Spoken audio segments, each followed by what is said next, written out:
প্রিয় শিক্ষার্থীবৃন্দ, genius Galaxy coaching এর পক্ষ থেকে স্বাগতম। আজকে আমরা আমাদের পূর্ববর্তী যে ভিডিও ছিল আলোচনা ইংলিশ গ্রামারের টেন্সের উপরে, আজকে আমরা ডিটেলস ডিসকাশন করব। এখন present indefinite or simple present or present simple, যেটাই আমরা বলে থাকি না কেন, এইটার গঠন প্রণালী এবং কিভাবে আমরা বুঝবো যে এটা প্রেজেন্ট ইনডিফিনিট বা সিম্পল প্রেজেন্ট হবে, এই বিষয়গুলো নিয়ে আমরা আলোচনা করব। আশা করি তোমরা যদি ভালোভাবে এই ভিডিওটা শোনো, তোমাদের কাছে এটা পরিষ্কার হয়ে যাবে কিভাবে এটাকে আইডেন্টিফাই করতে হয় এবং একটা সেন্টেন্স স্ট্রাকচার প্রেজেন্ট ইনডিফিনিট টেন্সে কিভাবে গঠন করতে হয়। তা আমরা যাই আজকের এই আলোচনায়।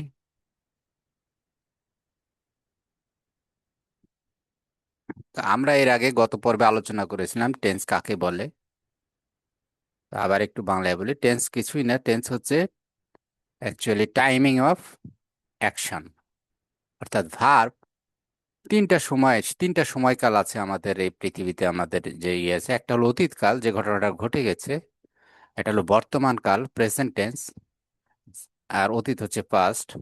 তো প্রেজেন্ট কি, যেটা চলমান আছে অথবা যেটা সাধারণভাবে হয়, এইটা। আর ফিউচার হচ্ছে যেটা এখনো হয়নি, হবে ভবিষ্যতে, কাজটা এখনো সময়টা আসে নাই। তো আমরা বলেছিলাম যে টেন্স মূলত তিন প্রকার এবং প্রত্যেকটা টেন্সেরই আবার চারটা করে ভাগ আছে, এই মোট 12টা। তো আমরা আজকে প্রেজেন্ট টেন্সের ফার্স্ট ফর্ম, যেটা আমরা প্রেজেন্ট ইনডিফিনিট বা সিম্পল প্রেজেন্ট, এই টেন্সটা নিয়ে এখন আলোচনা করব। তো যদি আমরা ডেফিনিশন আকারে বলি, তো the present indefinite tense expresses action that are habitual, factual, universal truths or scheduled.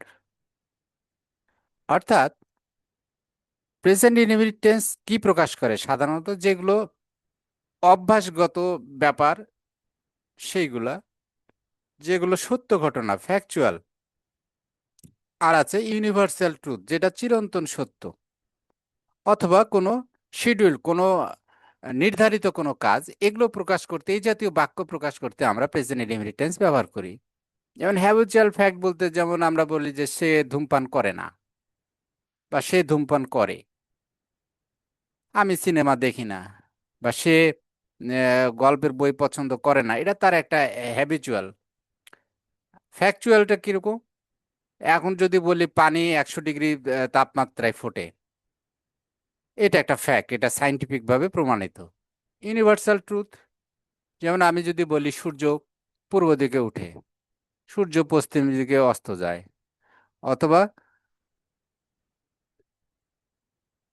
পৃথিবী সূর্যের চারদিকে ঘুরে, এই যে চিরন্তন সত্যগুলো যেগুলো বিজ্ঞান দ্বারা প্রমাণিত, এই বাক্যগুলো আমরা প্রেজেন্ট ইনডিফিনিট টেন্সে ব্যবহার করি। তো প্রেজেন্ট ইনডিফিনিট টেন্সে আমরা এখানে একটু বলে রাখি, আমরা ভার্বের প্রত্যেকটা মেন ভার্বের অরিজিনালি তিনটা ফর্ম আছে। একটা হলো প্রেজেন্ট বা বেস ফর্ম, যেমন এখানে গো, আমি একটা এক্সাম্পল হিসেবে দিয়েছি, যেটাকে আমরা এই আমাদের ডিসকাশনে V1 ব্যবহার করব। কখনো আমি V1 লিখলে বুঝতে হবে যে এটা বেস ফর্ম স্ট্রাকচারের মধ্যে। আমি যদি V2 লিখি তাহলে বুঝতে হবে যে পাস্ট ফর্ম, যেমন গো এর পাস্ট ফর্ম ওয়েন্ট। V3 বললে বুঝতে হবে পাস্ট পার্টিসিপল ফর্ম। অর্থাৎ সংক্ষেপে এগুলো আমরা ইউজ করব পরবর্তীতে, এটা অন্যান্য টেন্স যখন আলোচনা করব। তাহলে গো এর পাস্ট ফর্ম ওয়েন্ট আর পাস্ট পার্টিসিপল হচ্ছে গান। এইভাবে আমরা V1, V2, V3 ইউজ করব। তো আমরা যদি জেনারেল স্ট্রাকচার দেখি, তো প্রেজেন্ট ইনডিফিনিট বা সিম্পল প্রেজেন্টের ক্ষেত্রে স্ট্রাকচার, বেসিক স্ট্রাকচারটা হলো সাবজেক্টের পরে V1 হবে। তো V1 মানে কি? আমরা বললাম যে ভার্বের বেস ফর্ম, এবং ব্র্যাকেটের মধ্যে আমি লিখলাম এস বা ইএস যোগ হবে তার সাথে।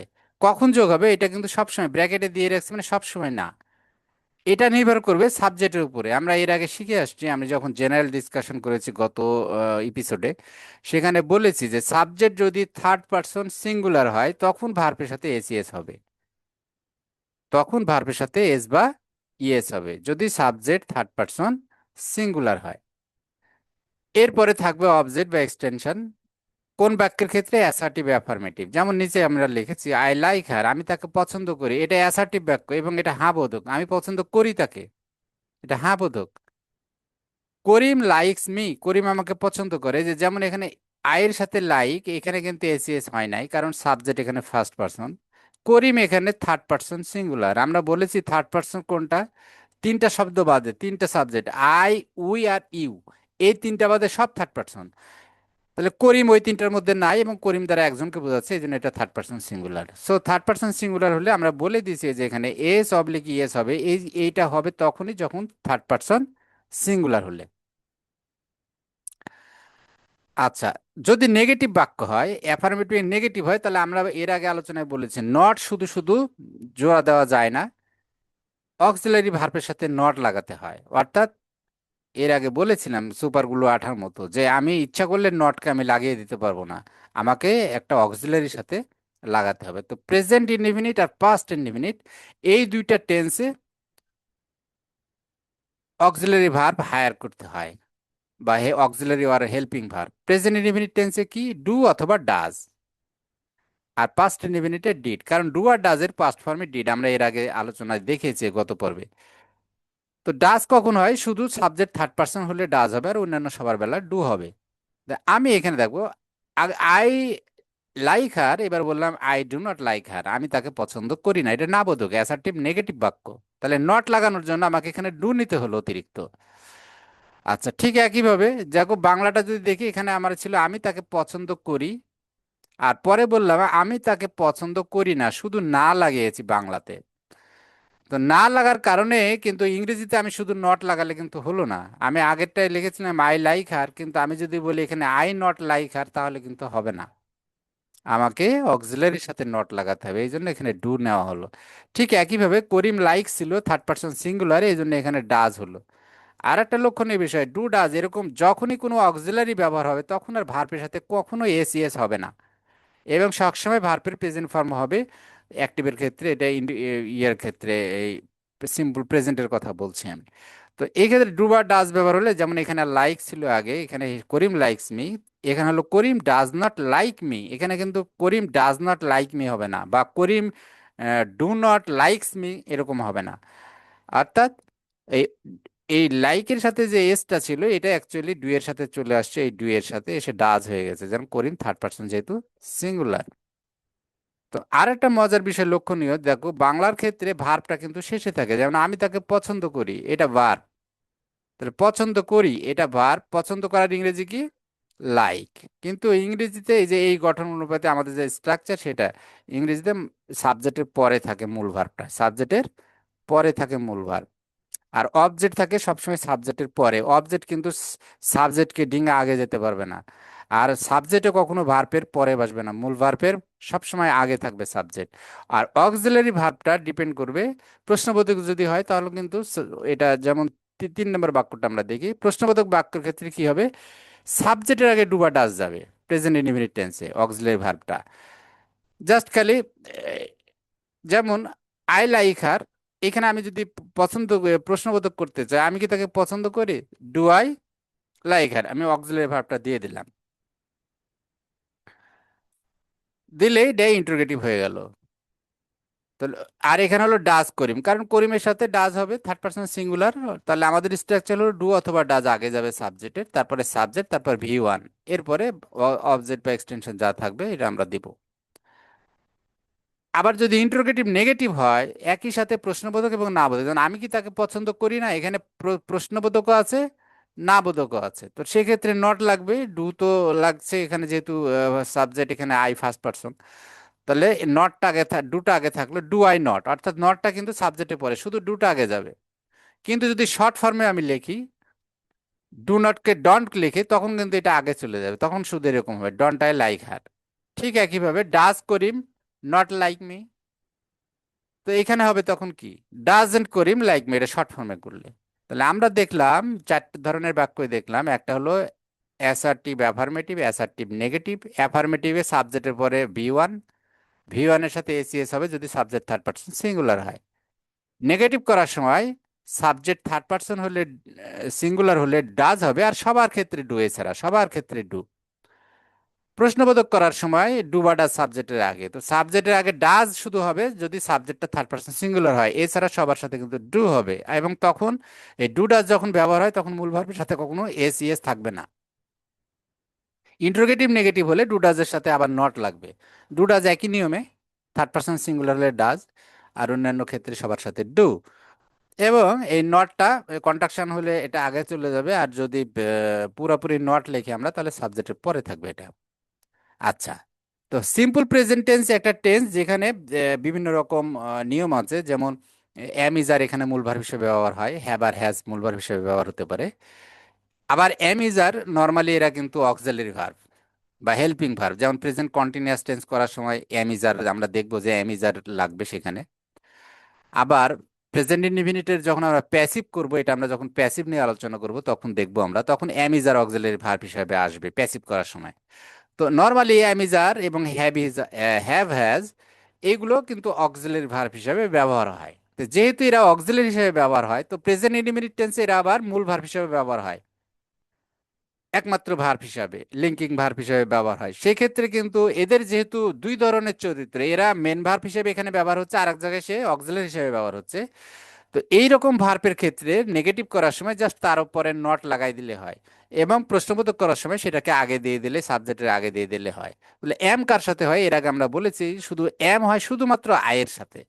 ইজ কার সাথে হয়, শুধু থার্ড পারসন সিঙ্গুলারের সাথে। তাহলে এম হলো আয়ের সাথে, থার্ড পারসন সিঙ্গুলারের সাথে ইজ, আর অন্যান্য সবার বেলায় হবে আর। এবং এটা কখন হয়, প্রেজেন্ট ইনডিফিনিট টেন্সে বি ভার্বটা ব্যবহার হয়, অর্থাৎ সাবজেক্ট যখন নিজেই থাকে।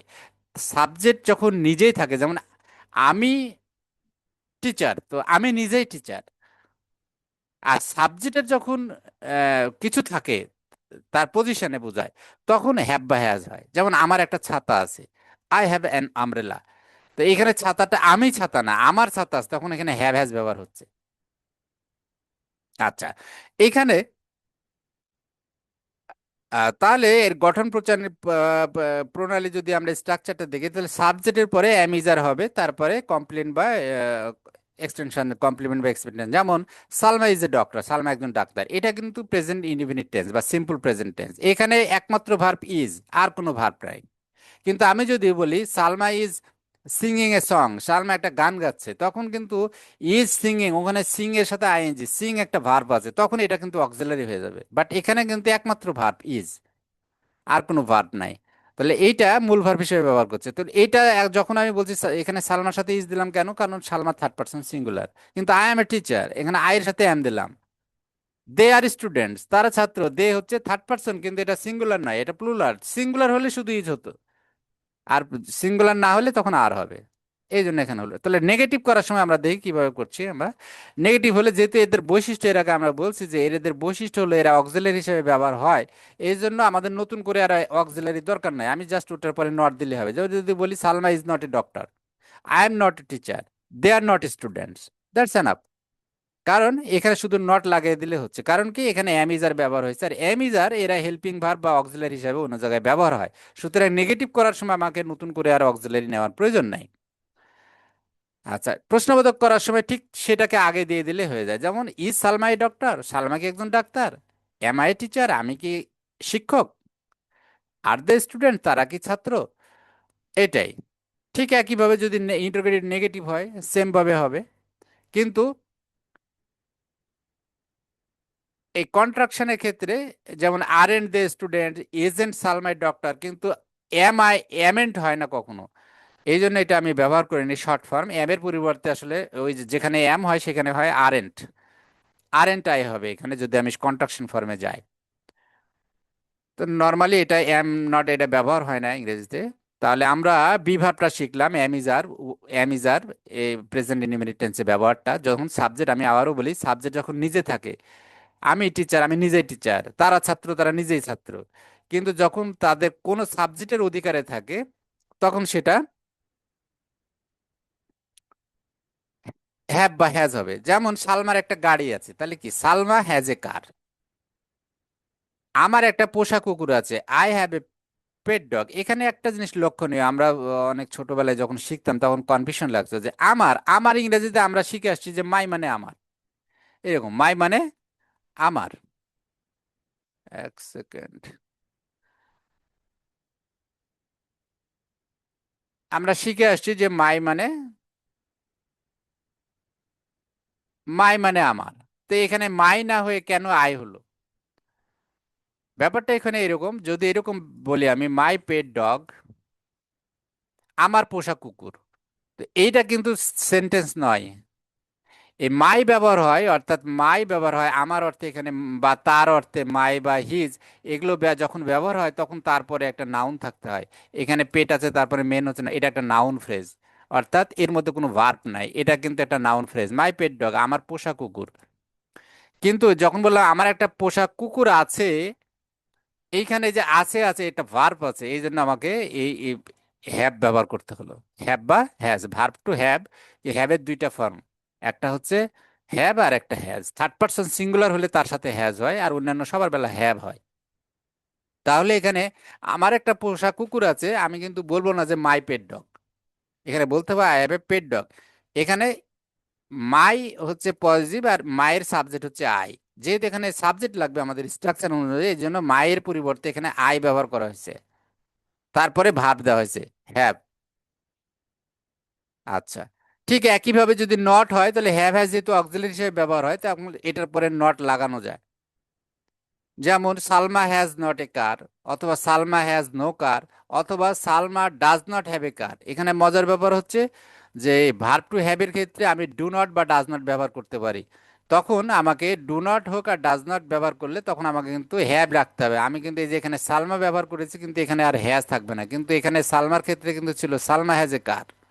কিন্তু এখানে নেগেটিভ যখন করলাম, ডু ডাজ ব্যবহার করে, তখন কিন্তু Salma does not have a car. কারণ মূল ভার্বটা হচ্ছে আসলে হ্যাভ, নট হ্যাজ। হ্যাভেরই দুইটা ফর্ম আছে, হ্যাভ আর হ্যাজ। হ্যাজ শুধু হয় সাবজেক্ট থার্ড পারসন সিঙ্গুলার।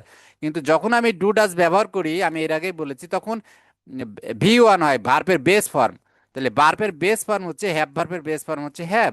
যে কারণে সালমার ক্ষেত্রে হলো Salma does not have a car. আমি যদি দিই তখনও হবে I do not have a pet dog, I do not have a pet dog, আর I don't have a pet dog, একই জিনিস। বা Salma doesn't have a car. তো এইখানেও হ্যাভ হলো, এখানেও হ্যাভ হলো, কারণ মূল ভার্বটা হচ্ছে ভি ওয়ানটা হচ্ছে হ্যাভ। তাহলে এই ছিল আমাদের প্রেজেন্ট ইনডেফিনিট টেন্সের স্ট্রাকচার। এখন আমরা দেখব যে কোন কোন ক্ষেত্রে নরমালি এটা ব্যবহার হয়। আমরা যখন রাইট ফর্ম অফ ভার্ব শিখবো, তখন কিন্তু আমাদেরকে কিছু ক্লু থাকবে, একটা সেন্টেন্সের মধ্যে কিছু কিওয়ার্ড থাকবে, যেটা দেখে আমরা বুঝতে পারবো যে এটাকে আমাকে কোন টেন্সে করতে হবে। অর্থাৎ এতে কি প্রেজেন্ট ইনডিফিনিট করব, না প্রেজেন্ট কন্টিনিউয়াস করব, না প্রেজেন্ট পারফেক্ট করব, না পাস্ট ইনডিফিনিট করব, এই যে এগুলো কোনটা করব, রাইট ফর্ম অফ ভার্ব এটা পরীক্ষায় থাকে, তখন কিন্তু আমাকে এই জিনিসগুলো খেয়াল রাখতে হবে, পুরা স্ট্রাকচারগুলো। এই কিওয়ার্ডগুলো দেখে আমাকে বুঝতে হবে। যেমন ডাক্তার একটা ওষুধ দেয়, তখন কিন্তু সে কি করে, তার সিমটমটা দেখে, যে তার কি হয়েছে, জিজ্ঞাসা করে রোগীকে বারবার, এই সমস্যা কিনা ওই সমস্যা কিনা। তো আমরাও যখন রাইট ফর্ম অফ ভার্ব করব, তখন কিন্তু আমাদেরকে এরকম ভাবে দেখতে হবে, খুঁটিয়ে খুঁটিয়ে কি কি এখানে ক্লু আছে, কোনটা দেখে আমি বুঝবো যে কোন টেন্সটা ইউজ করব, ভার্বটা সঠিক ভার্বটা লিখবো ওখানে। কখনো সাবজেক্টের কারণে হয়, কখনো কিওয়ার্ডের কারণে দেখে বুঝতে হয়। তো আমরা এখানে দেখি যে নর্মালি কোন কোন ক্ষেত্রে আমরা, কোন কোন সিচুয়েশনে প্রেজেন্ট ইনডিফিনিট টেন্স ব্যবহার হয়। এক নম্বর হচ্ছে হ্যাবিচুয়াল অ্যাকশন বা ডেইলি রুটিন, অর্থাৎ যেগুলো অভ্যাসগত কাজ। আমি সকাল সকাল ঘুম থেকে উঠি, এটা একটা আমার অভ্যাস। বা ডেইলি রুটিন, আমি সকাল 10টার সময় অফিসে যাই, এটা রুটিন। তো এইরকম যদি সিচুয়েশন হয়, তখন আমরা প্রেজেন্ট ইনডিফিনিট ব্যবহার করি। তো কিওয়ার্ড কি? যদি আমরা দেখি একটা সেন্টেন্সের মধ্যে usually, always, often, sometimes, everyday, daily, weekly, on Mondays বা অন সানডেজ, রেয়ারলি, নেভার। তো নর্মালি নেভার থাকলেও কিন্তু আমরা প্রেজেন্ট পারফেক্ট টেন্স ইউজ করি সিচুয়েশন বুঝে। এখানে নেভার বলতে কখনোই না, এটা কিন্তু নেভার থাকবে তা না। আমরা নর্মালি নেভার থাক, যেমন আমি কখনো সুন্দরবন দেখি নাই, আমরা তখন I have never seen Sundarban. তো এই ক্ষেত্রে আমরা দেখি যে কি কি সিচুয়েশন আমরা ব্যবহার করছি। তাহলে এক্সাম্পল কি, যেমন এখানে হি গোজ টু স্কুল এভরিডে, সে প্রতিদিন স্কুলে যায়, এটা তার একটা অভ্যাস, হ্যাবিচুয়াল ফ্যাক্ট বা রুটিন, সে প্রতিদিন স্কুলে যায়। এই বাক্যটা আমরা প্রেজেন্ট ইনডিফিনিট টেন্সে লিখলাম, যে সে প্রতিদিন। এই এভরিডে যদি কখনো থাকে দিয়ে ব্র্যাকেটটা এরকম ভাবে ভার্ব ঠিক করতে দেয়, কারেকশন ভার্ব, এইরকম যদি দেখবো আমরা রাইট ফর্ম অফ ভার্ব এরকম থাকে, এরকম অবস্থা এরকম করে দেওয়া থাকে, তখন এটাকে আমাকে ঠিক করতে হবে। তখন আমি দেখব যে এইখানে যে এভরিডে আছে, এই এভরিডে থাকার কারণে আমাকে বুঝতে হবে যেটা আমাকে প্রেজেন্ট ইনডিফিনিট টেন্সে লিখতে হবে। এর তখন আমি এখানে দেখব সাবজেক্টটা কি, তো সাবজেক্ট থার্ড পারসন সিঙ্গুলার, তখন আমি কারেকশন করার সময় তখন কি করব, এখানে ভি ওয়ানের সাথে এস বাই এস হয়, সাবজেক্ট থার্ড পারসন সিঙ্গুলার হলে তখন আমাকে এখানে গোজ করে দিতে হবে। আচ্ছা, এরপরে এই পরের বাক্যটা যেমন দেওয়া আছে, they play cricket on Friday, সে প্রতিদিন ফ্রাইডে, তারা শুক্রবার করে খেলে ক্রিকেট, কিন্তু অন্যদিন খেলে না, এটা তাদের একটা রুটিন। তাহলে এটা প্রেজেন্ট ইনডিফিনিট টেন্সে লেখা হলো যে দে সাবজেক্ট, এখানে প্লুরাল থার্ড পারসন, এই জন্য এখানে প্লের সাথে এসিএস যোগ হলো না। আচ্ছা, তারপরে কি, জেনারেল ফ্যাক্টস বা ইউনিভার্সাল ট্রুথ, যেমন এর আগে আমি বলেছি, আমি the sun rises in the east, সূর্য পূর্ব দিকে উঠে।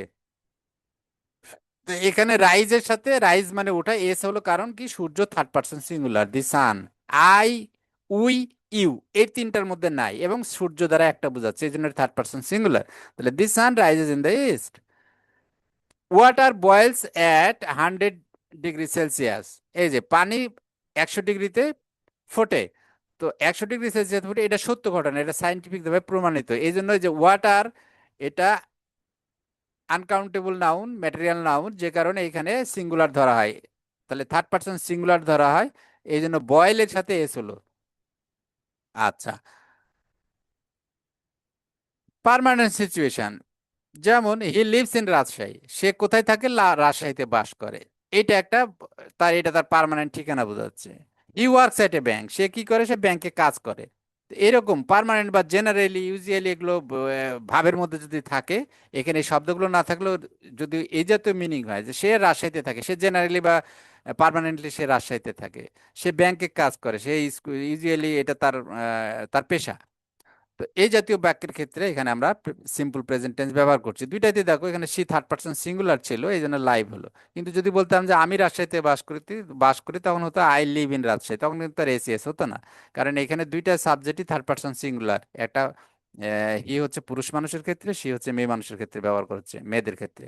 তাহলে হি ওয়ার্কস অ্যাট ব্যাংক। আচ্ছা, তারপরে কি, শিডিউল অর টাইম টেবিল যদি ঘটনা থাকে, যেমন এখানে দেখো, the train leaves at 7 o'clock tomorrow, এখানে শিডিউল করা আছে যে এই ট্রেনটা আগামীকালকে, যদিও টুমোরো ফিউচার, কিন্তু এটা যেহেতু নির্দিষ্ট করে বলা আছে একেবারে টাইমটা, এই জন্য এখানে আমরা প্রেজেন্ট ইনডিফিনিট টেন্সে ব্যবহার করতে পারি। আবার our class starts at 10 AM, আমার আমার ক্লাস সকাল 10টায় শুরু হয়, এটা রুটিন। এখন আমি যদি এখানে ক্লাস না দিয়ে ক্লাসেস দিতাম, তখন কিন্তু এখানে স্টার্ট হতো, এটা সাবজেক্টটা প্লুরাল হয়ে যেত। সাবজেক্টটা যদি এরকম এরকম লিখে দিতাম আমি ক্লাসেস, তখন কিন্তু আমার এখানে হতো স্টার্ট, আমি আমার সব ক্লাসকে যদি বুঝাতাম এখানে। কিন্তু এখানে যেহেতু আমরা একটা ক্লাস বোঝানোর কারণে এটা থার্ড পারসন সিঙ্গুলার, এই জন্য স্টার্টস হলো। আচ্ছা, তারপরে কি, কমেন্টারি, ন্যারেশন, ইনস্ট্রাকশন, যেমন ওই যে আমরা ধারাভাষ্য শুনি, টিভি খেলা বা ধুলা, সেই ক্ষেত্রে কিন্তু তখন আমরা দেখি যে তারা প্রেজেন্ট ইনডিফিনিট টেন্স, এগুলো কমেন্টারির ক্ষেত্রে বা কোনো নির্দেশনা, ইনস্ট্রাকশনের ক্ষেত্রে প্রেজেন্ট ইনডিফিনিট টেন্স ব্যবহার করা হয়। যেমন এখানে বলছে Dhoni hits the ball and it goes for a 6, বলছে ধোনি বলে আঘাত করলো এবং এটা 6 হয়ে গেল। তো এইটা আমরা প্রেজেন্ট ইনডিফিনিট টেন্স, এটা একটা ধারাভাষ্য করে এবারে বলে আর কি। তার আর এটা ইনস্ট্রাকশনের জন্য, first you mix the flour, then you add water, প্রথমে তুমি ময়দাটা মাখাও, তারপরে তুমি পানি ঢালো, এটা একটা ইনস্ট্রাকশন, এটার পরে এটা করো। তো এই ক্ষেত্রেও আমরা দেখছি প্রেজেন্ট ইনডিফিনিট টেন্স ব্যবহার করা হচ্ছে। এই ইউ সেকেন্ড পারসন, এই জন্য মিক্স ভার্ব, এর সাথে এসিএস যোগ হয় নাই। একইভাবে এখানেও তাই, অ্যাড ওয়াটার, ইউ সাবজেক্ট, এটা এখানে সাবজেক্ট ইউ, তাহলে ইউ সেকেন্ড পারসন, এই জন্য ভার্ব অ্যাড এর সাথে এসিএস যোগ হয় নাই। আচ্ছা, আবার কি, নিউজ পেপারের হেডলাইন সামারি তো আমরা দেখি প্রেজেন্ট ইনডিফিনিট টেন্স ব্যবহার করে, যেমন government announces new education policy, সরকার নতুন শিক্ষানীতি ঘোষণা করেছে। তো এইখানে এই জাতীয় হেডলাইনের ক্ষেত্রে আমরা দেখি যে নর্মালি এখানে প্রেজেন্ট ইনডিফিনিট টেন্স ব্যবহার করা হয়। Man wins lottery in Dhaka, ঢাকার একজন কি করেছে, লটারি জিতেছে। তো হেডলাইন প্রকাশ করার জন্য নিউজ পেপার গুলো এরকম ভাবে প্রেজেন্ট ইনডিফিনিট টেন্স বা সিম্পল প্রেজেন্ট টেন্স ব্যবহার করে। আচ্ছা, তারপরে কিছু আছে শব্দ, কিছু ওয়ার্ড আছে যেগুলোতে সাধারণত নন কন্টিনিউয়াস স্ট্যাটিক ভার্ব বলে এগুলোকে, অর্থাৎ এগুলোকে প্রেজেন্ট কন্টিনিউয়াস কন্টিনিউয়াস ব্যবহার করা হয় না, এটা সবসময় নর্মালি প্রেজেন্ট বা ইনডিফিনিট বা সিম্পল প্রেজেন্টে এটা করা হয়। যেমন এখানে আই নো দ্য অ্যান্সার, আমি উত্তরটা জানি, এটা কখনো কিন্তু এরকম হবে না I am knowing the answer. Know verb normally এটা প্রেজেন্ট কন্টিনিউয়াস টেন্সে হয় না, এটা সবসময় প্রেজেন্ট ইনডিফিনিট টেন্সে হয়। এগুলো স্ট্যাটিক ফিলিংস, সেন্স, পজিশন এগুলো বোঝাতে। যেমন দি বুক বিলংস টু মি, বইটা আমার, এটা পজিশন। এই যে এখানে বলা আছে পজিশন, সেন্স, ফিলিংস, থিঙ্কিং এগুলো হচ্ছে নর্মালি প্রেজেন্ট ইনডিফিনিট টেন্সে ব্যবহার হয়। এরকম যেমন কিছু ভার্ব দেওয়া আছে এখানে, know, like, love, hate, understand, believe, own, belong, prefer, seem, এই জাতীয় ভার্ব। এই ভার্বগুলো কি হয়, এই ভার্বগুলো আমরা থাকলে পরে আমরা প্রেজেন্ট ইনডিফিনিট কন্টিনিউয়াস না করে আমরা প্রেজেন্ট ইনডিফিনিট টেন্সে করব। আচ্ছা, তারপরে প্রুভার্ব। প্রুভার্ব অর্থাৎ আমরা বাংলাতে বলি আহ, এটাকে কি বলি আমরা, প্রুভার্বের বাগধারা টাইপের আর কি, যেগুলো হচ্ছে যেমন honesty is the best policy, সততাই সর্বোৎকৃষ্ট পন্থা। A friend in deed is a friend in need, a friend in need is a friend in deed, অর্থাৎ বিপদের বন্ধুই প্রকৃত বন্ধু। তো এই যে প্রুভার্ব গুলো, এই প্রুভার্ব গুলো আমরা নর্মালি প্রেজেন্ট ইনডিফিনিট টেন্সে প্রকাশ করে থাকি। তো আমরা একটু সামারিটা স্ট্রাকচারটা তাহলে একটু দেখে নিয়ে রাখবা। তাহলে হ্যাবিচুয়াল অ্যাকশনের মধ্যে আমরা দেখলাম, যদি হ্যাবিচুয়াল অ্যাকশন এই যে অলওয়েজ, ইউজুয়ালি, অফেন, সামটাইম এই জাতীয় জিনিস থাকে, তখন আমরা প্রেজেন্ট ইনডিফিনিট টেন্সে ব্যবহার করি। যেমন শি রিডস এভরি নাইট, সে প্রতি রাত্রে লেখাপড়া করে। Universal truth, the earth revolves round the sun, পৃথিবী সূর্যের চারদিকে ঘুরে। Permanent situation, he works in a hospital, সে হসপিটালে কাজ করে। Schedule future, the bus arrives at 9:30, বাসটা সকাল 9:30টায় আসে, এটা হলো শিডিউল টাইম। আচ্ছা, commentary, Messi kicks the ball, Messi বলে শট করলো এবং এই ডট ডট ডট দেওয়া মানে অ্যান্ড স্কোরে গোল, এরকম হতে পারে, and scores A goal. News paper headline, prime minister visit Japan, এই যে ভিজিটের সাথে এস দিল। নন কন্টিনিউয়াস, শি লাইকস ম্যাঙ্গোজ, এরকম বাক্য হয় না নর্মালি যে শি ইজ লাইকিং ম্যাঙ্গোজ, কারণ লাইক ভার্বের সাথে আইএনজি কন্টিনিউয়াস টেন্স করা হয় না, এটা এটা সিম্পল প্রেজেন্টে লেখা হয়। Proverb, time and tide wait for none, সময় এবং স্রোত কারোর জন্য অপেক্ষা করে না। এখানে যে ওয়েটের সাথে এস বাই এস হয়নি, কারণ কি এখানে দুইটা ভার্ব আছে, টাইম আর একটা টাইড, দুইটাকে আলাদাভাবে বুঝিয়েছে এখানে। সময় এবং স্রোত, যে কারণে এই দুইটা ভার্ব জয়েন হওয়ার কারণে এটার কিন্তু থার্ড পারসন সিঙ্গুলার নাই, এটা প্লুরাল হয়ে গেছে। যদি শুধু টাইম থাকতো, যদি বলি টাইম ওয়েটস ফর নান, তাহলে তখন ওয়েট না হয়ে ওয়েটস হতো, বা টাইড ওয়েটস ফর নান, স্রোত কারোর জন্য অপেক্ষা করে না। কিন্তু এখানে সময় ও স্রোত কারোর জন্য অপেক্ষা করে না, দুইটা সাবজেক্ট আছে, দুইটা জয়েন্ট জয়েন্ট নাউন মিলে, জয়েন্ট নাউন মিলে দুইটা টাইম এবং টাইড, এই জয়েন্ট হচ্ছে সাবজেক্ট, যে কারণে এটা প্লুরাল এখন হয়ে গেছে। তো প্লুরাল হওয়ার কারণে ভার্বের সাথে আর এসিএস হয়নি, time and tide wait for none. এই ছিল প্রেজেন্ট ইনডিফিনিট টেন্সের আলোচনা। এবারে আমরা প্রেজেন্ট কন্টিনিউয়াস বা প্রোগ্রেসিভ টেন্সটা নিয়ে কথা বলবো। এখানে কিন্তু সময় কম লাগবে, আমরা এর খালি বেসিক। তাহলে প্রেজেন্ট কন্টিনিউয়াস টেন্সটা কি? The present continuous tense describe an action that is happening right now, is temporary or is planned for the near future. অর্থাৎ প্রেজেন্ট কন্টিনিউয়াস টেন্সটা হচ্ছে যে কাজটা এখন বর্তমানে চলমান আছে সাময়িকভাবে, এটা শেষ হবে একসময়, কিন্তু এখন চলছে কাজটা। আর একটা কি, যদি কোনো প্ল্যান অর্থাৎ পরিকল্পিত নিয়ার ফিউচার, অর্থাৎ আমি আগামীকাল ঢাকা যাচ্ছি, তা আগামীকাল বলছি টুমরো, কিন্তু এটা আমার প্ল্যান, সুনির্দিষ্ট, এবং এটা খুব বেশি দূরে না, কাছে, তখন এটা নিয়ার ফিউচার, খুব কাছাকাছি ভবিষ্যৎ, তখন এগুলোকে আমরা প্রেজেন্ট কন্টিনিউয়াস টেন্সে লিখি। তো প্রেজেন্ট কন্টিনিউয়াস টেন্সের বেসিক স্ট্রাকচার হচ্ছে সাবজেক্টের সাথে এম অথবা ইজ অথবা আর হবে। কি কি হবে? এম অথবা ইজ অথবা আর।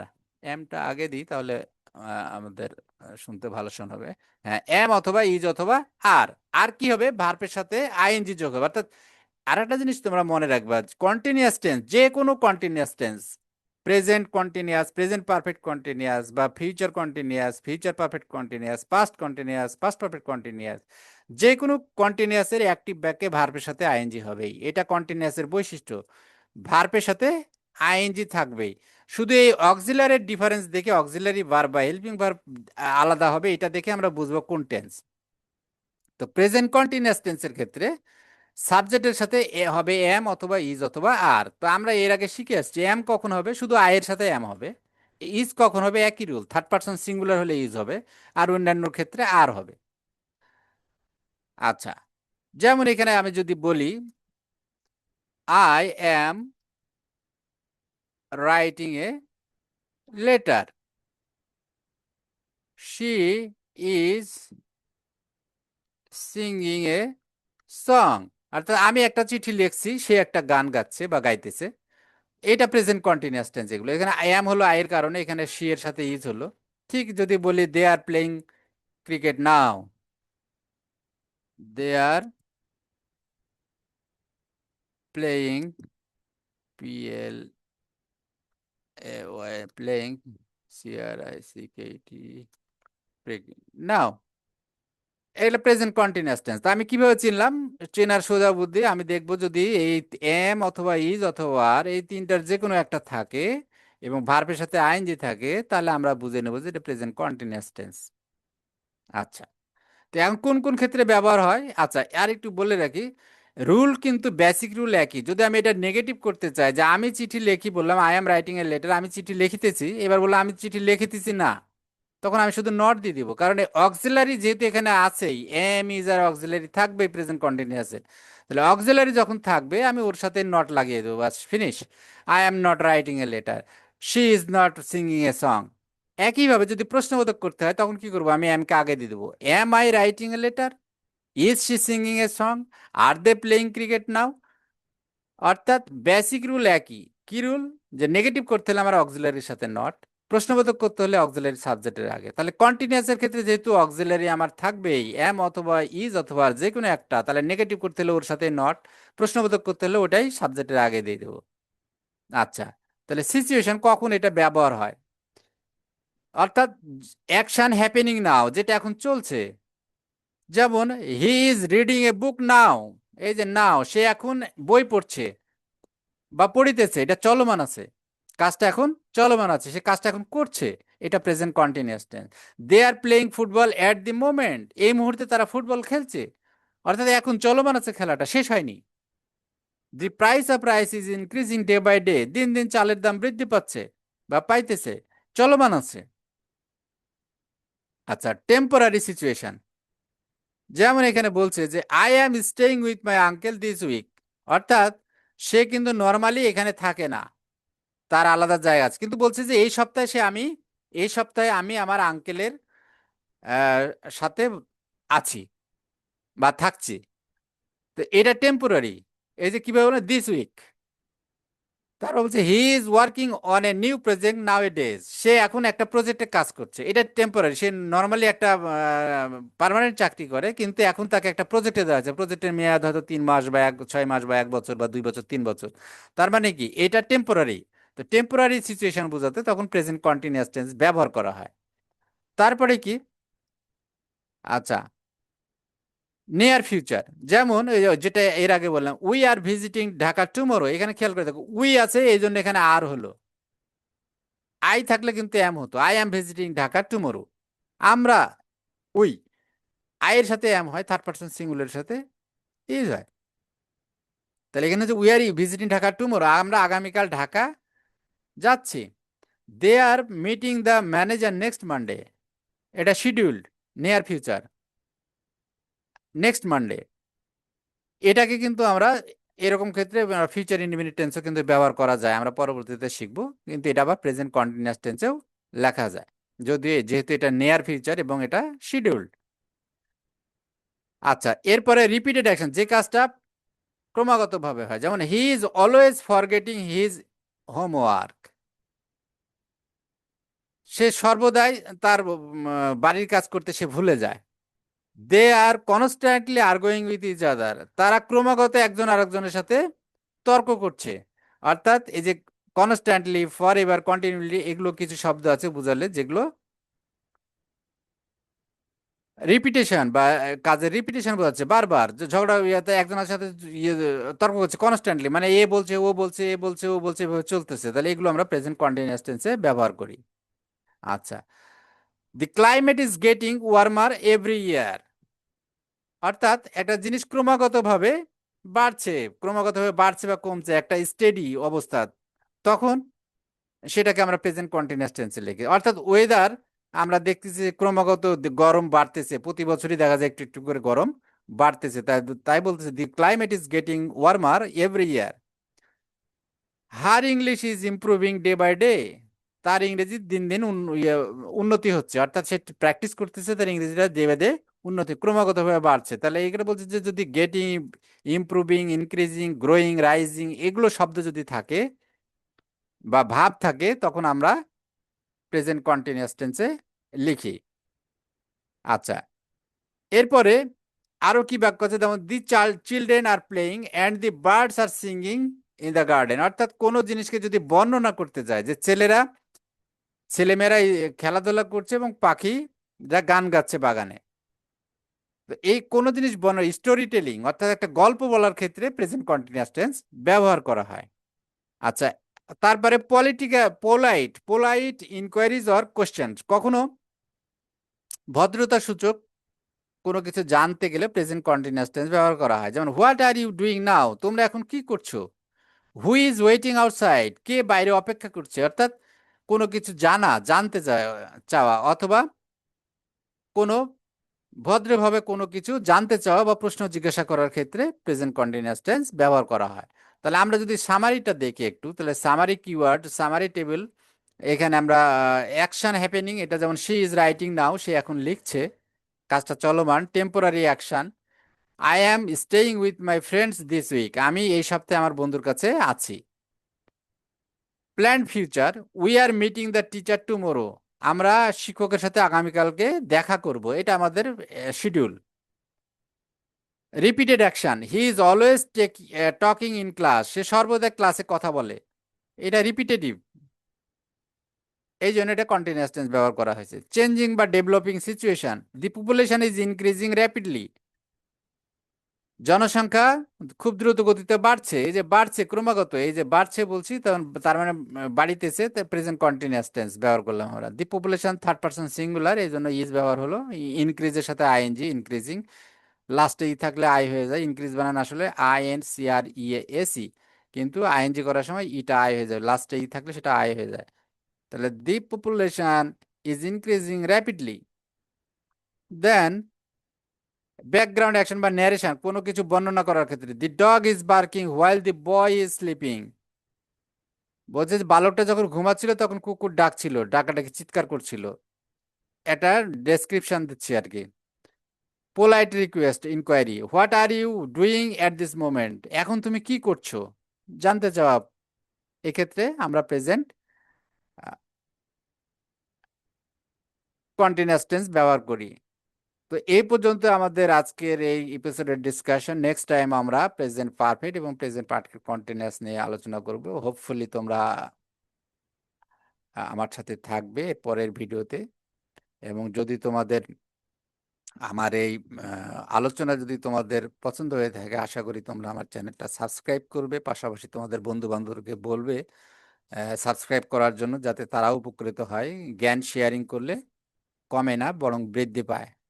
তো হোপফুলি তোমরা আমার এই আলোচনা থেকে টেন্সের প্রেজেন্ট ইনডিফিনিট এবং প্রেজেন্ট কন্টিনিউয়াস সম্বন্ধে মোটামুটি একটা ক্লিয়ার ধারণা পেয়েছো, গঠন প্রণালী, কখন কোন ক্ষেত্রে কোন ভার্ব ব্যবহার হয়, অক্সিলারি ভার্ব ব্যবহার হয়, কোন অক্সিলারি বা হেল্পিং ভার্ব ব্যবহার হয়, এম কখন হয়, ইজ কখন হয়, আর কখন হয়, আমরা ডু কখন হয়, ডাস কখন হয়, সবগুলো নিয়ে আমরা কথা বলেছি, এবং হ্যাভ আর হ্যাজ কখন ব্যবহার হয়। তো নেক্সট টাইম আবার কথা হবে। Thank you for watching my video. Best luck. See you next time again. Thanks all.